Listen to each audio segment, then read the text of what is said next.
Hi guys, and welcome to another episode of Kabir Considers. In this video, I'm going to react to the X15 A-2, the plane that almost melted. Now, the title of this video says it's the fastest flight ever, which is interesting to me because I thought that the Blackbird, basically the SR-72, or the XB-72 were the fastest planes. So I'm not sure. Like maybe this was the fastest in some other type of way, or in some other, maybe it was unmanned, because the SR-72 is a manned aeroplane. So yeah, I'm eager to see what this video is all about, so let's do it. All right.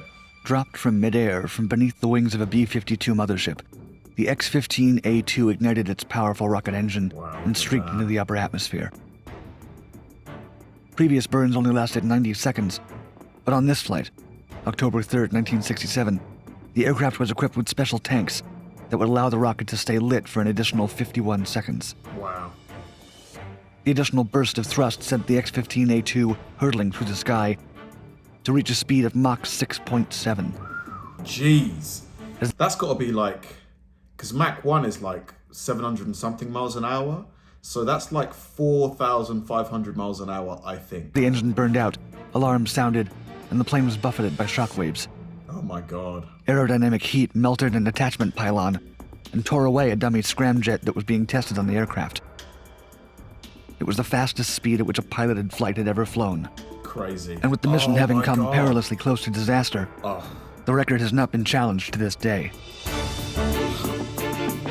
Crazy. I wonder what that must have felt like for the pilot. Just like all those G's, like...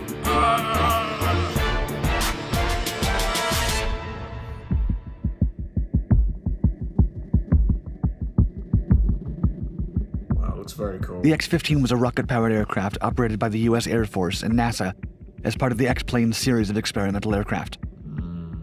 Furthermore, it set altitude record in the 1960s, reaching the very edge of outer space. Wow. It returned with valuable data, later used in aircraft and spacecraft design. Ah. The size and weight of this plane alone are worth mentioning in detail. It was 50 feet 9 inches, or 15.5 meters in length, with a wingspan of 22 feet 4 inches, or 6.8 meters.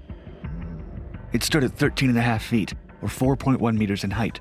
So it's quite a small plane, isn't it? Its empty weight was 14,600 pounds, or 6,622 kilograms, while its fully fueled weight was 34,000 pounds, or 15,422 kilograms. However, it was this plane's power plant that was its standout stat.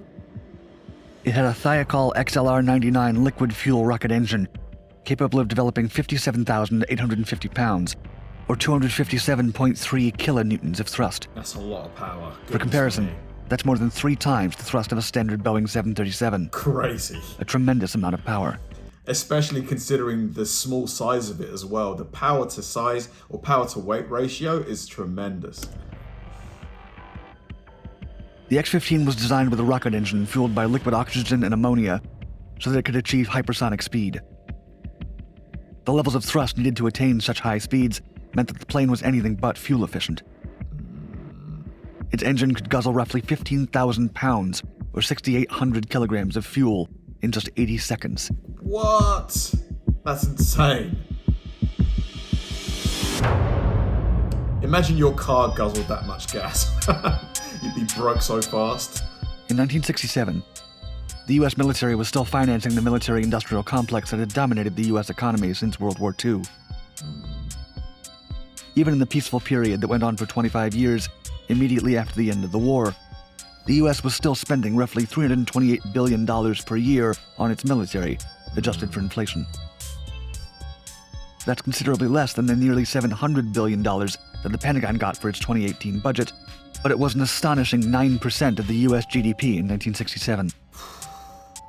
Huge. Awash in money, U.S. agencies like NASA and the Air Force were spending big money on funding experimental vehicles, arms, and technologies. The X-15 research airplane was one such project, and was one of over 30 so-called X vehicles produced by the U.S. Air Force, Navy, and NASA between 1946 and 1971.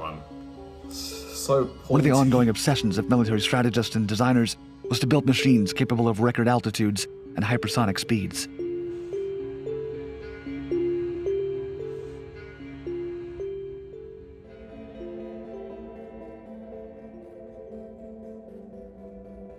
Testing of these extreme machines was done in the remoteness of the Nevada desert, away from prying eyes, both local and foreign. Experiments were primarily aimed at how best to design spacecraft that could carry human pilots.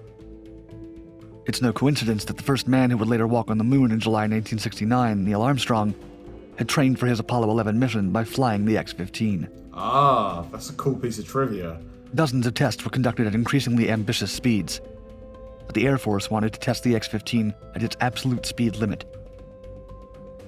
12 men flew the X-15 during these tests, and it was Major William Pete Knight who was the lucky man chosen for the record-breaking feat. You know a plane is hardcore when you've got to dress like an astronaut to fly it. Knight already had 3 years of experience with the X-15 and was considered up for the task. Several design changes had to be made for the aircraft to prepare for the fateful mission. The X-15 A-2 selected for the mission would have to endure extreme temperatures associated with supersonic flight. In June 1967, it received a full-scale ablative coating for protection. It was a pink eraser-like substance that was then covered with a white sealant coat before the flight. Other special design changes for the X-15 A-2 included 2 external jettisonable fuel tanks, a longer main gear, a lengthened and lowered nose gear, a 29-inch extension of the fuselage, improved windshield design, a removable right-hand wingtip to accept test materials, a removable lower vehicle fin to permit the installation of powerful ramjet engines, and redesigns necessary to accommodate photographic experiments. They put a lot of time and thought into this. I wonder if the technology, some of it is used today. However, even with all its customizations and the assurance of a highly competent pilot, the risks of the flight were immense. To prove the point, in June 1967, Knight experienced engine failure while piloting the X-15 107,000 feet, or 32,600 meters above Earth. He barely survived by making an emergency landing in the middle of Nevada's Mud Lake. Oh my god, close shave. Incidents resulting in injuries were commonplace with tests involving the X-15. One of the most severe emergency landings occurred on November 9, 1962. Major Jack McKay experienced engine failure and was forced to make a high-speed landing on Mud Lake. Okay. McKay jumped from the X-15 moments before its violent landing. Though he smashed his back and head into the lake bed, he eventually recovered and would fly the X-15 22 more times after that. Wow. He went back in? A lot of people, I think, would just be like, nope, that's it for me.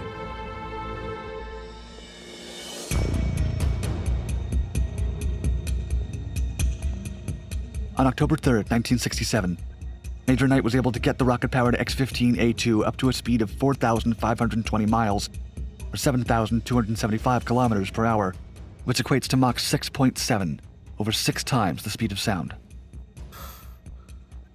Knight accelerated to the awe-inspiring speed while keeping full control of the aircraft, or so he thought at first. As the aircraft began to slow to a speed of Mach 5.5, engine cowling provoked a shockwave that affected the bottom of the plane, melting the attachment pylon that kept the dummy scramjet attached to the aircraft. Oh man. The vertical tail suffered from melting and skin rollback as well. A fuel temperature warning light turned on, and Knight had to dump the rest of the peroxide fuel on board to prevent it from combusting. Due to the rapidly deteriorating situation, he was unable to focus on slowing down the craft, arriving at Edwards Air Force Base at supersonic speed. Oh my gosh. Landing would be impossible under those conditions. Yeah, it's coming in way too fast. He tried to fix the situation by ejecting the scramjet, but the maneuver had no immediate effect, and he had to fly past the landing site to let aerodynamic drag slow down the aircraft enough for him to land. Man. The engine failure made it impossible for him to return to the base, forcing Knight to land the plane on Nevada's Mud Lake. The jettisoned scramjet was later recovered from the lake. It turned out it had not fallen off the aircraft immediately after the intended ejection, and more worryingly, it was determined that if it had stayed beneath the plane for slightly longer, it would have melted completely through the fuselage. So it could have exploded as well. Very lucky. Tragedy. Oh god, what happened? Despite Major Knight's remarkable speed record in 1967, The high-risk incident and subsequent flights of the X-15 proved how unsafe it was. Just weeks after Knight's record-breaking flight, tragedy hit the project with an X-15 plane piloted by Major Michael Adams. Oh gosh. Since Knight had proven the speed capabilities of the jet, the mission for Adams was to test the X-15's altitude limits. On that day, Adams was able to climb to 50 miles above Earth, into the thermosphere, high enough for a satellite to enter orbit around the Earth.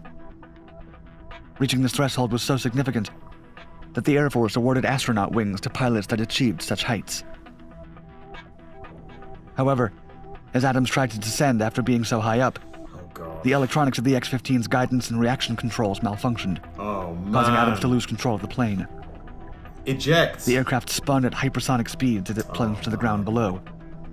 By the end, Adams was suffering from vertigo and was nearly unconscious. Oh god. He was unable to eject from the plane in time and perished when it crashed into the Mojave Desert. Tragedy. Even after the tragedy with Adams, the X-15 was flown 9 more times in 1968. Major Knight was even scheduled to take on its 200th flight in November 1968. Crazy. But a series of technical problems thwarted the flight, and the X-15 was officially retired soon after. I mean, I get it. You've put millions of dollars into this plane. Probably hundreds of millions. You don't want to abandon it. I get that. But there were so many problems with it. Why persist? NASA pilot Bill Dana would be the last man to fly the X-15 in what was the 199th flight in the series. That final flight occurred on October 24th, 1968, exactly a year and 3 weeks after Major Pete Knight had set the famous speed record. Other X-vehicle experiments continued to be run by the Air Force, NASA, and the Navy until 1971. What is that plane? But due to the extreme dangers associated with the aircraft, no further tests were designed or run to break the speed record for piloted aircraft set by the X-15.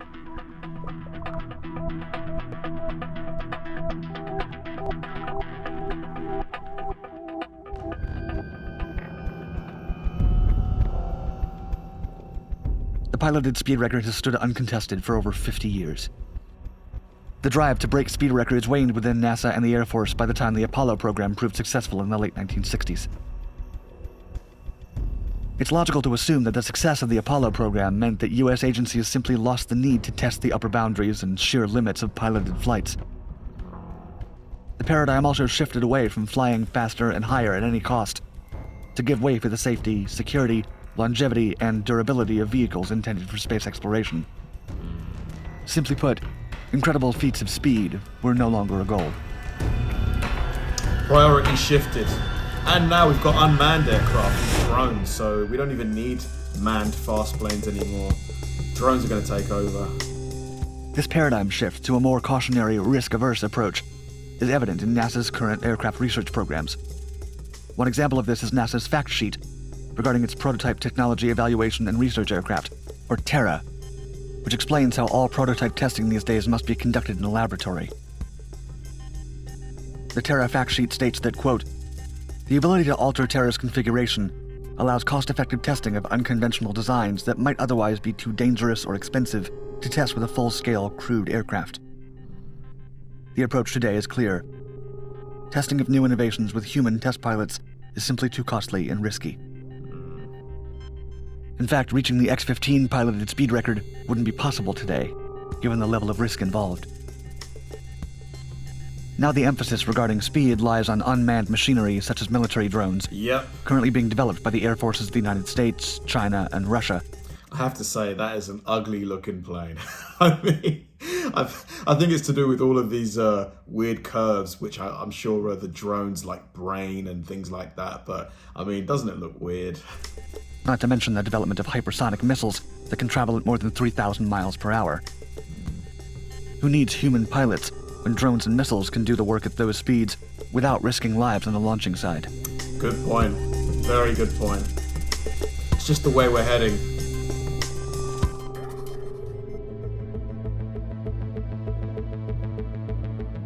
The need for speed in the air still excites some engineers, though.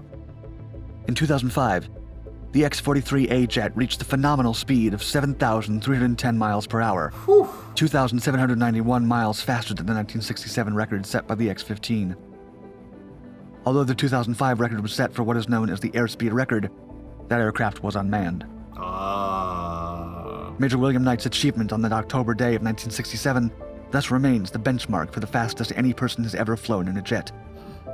And thanks to the very dangers of that record itself, no pilot or plane has since come close to breaking it. I don't think they will break it either. Fantastic story.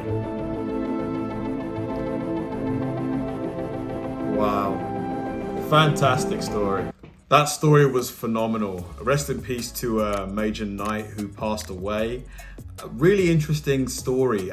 It looks like a very capable plane. It's just a shame that they couldn't work out all of the kinks, that made it so dangerous. I'm guessing maybe it was something to do with the materials.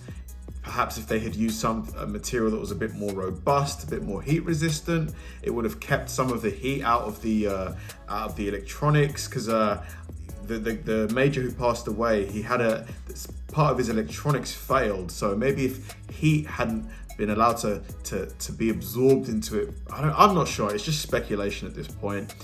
I'd love to know what DARPA, the US military has under closed doors, under wraps. I'm sure there are many planes now that are probably confidential, that are capable of more than beating that record. I believe there's an SR-73 or a successor to the SR-72. SR-72. I'm bodging up my words. Basically, there's a new Blackbird that's on the way, and I'm sure that one's going to be able to do crazy speeds. Thanks for watching, guys, and I'll see you in the next one.